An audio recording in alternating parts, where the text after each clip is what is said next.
The Connect program was developed because we were looking to develop a comprehensive approach to suicide prevention as well as a comprehensive approach to suicide postvention. We're not just isolating our strategies solely toward the individual, although those need to be happening. We're really being comprehensive, really thinking through the individual and all the different layers of community that surround an individual. When a suicide happens in a community, it's shattering.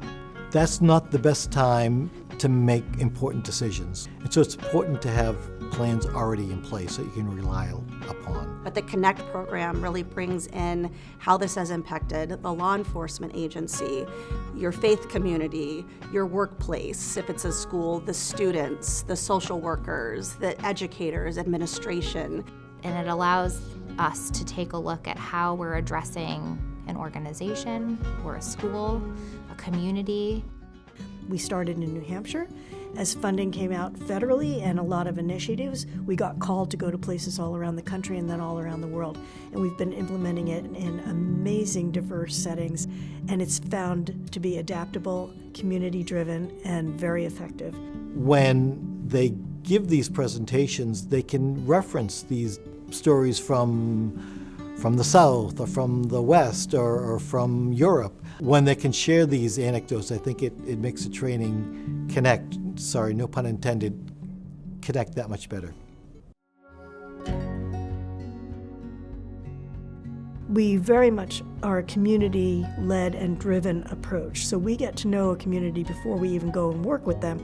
So we understand what is their culture, what are their resources, what are their needs. They're able to tailor it to different groups of an audience. So they have special slides for teachers or clergy or funeral directors or, what have you. There's something available for everybody that's tailored to them, but also helps them work together. NAMI has this training available for multiple sectors.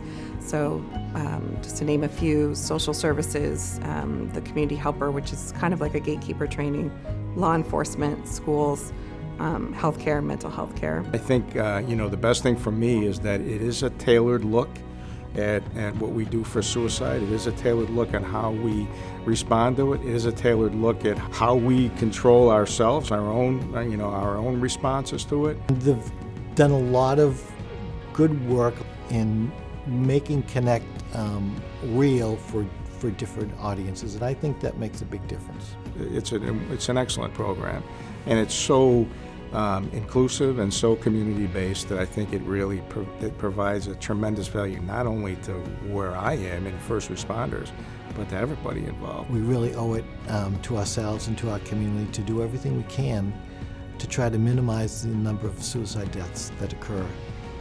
And I think the Connection training is doing just that.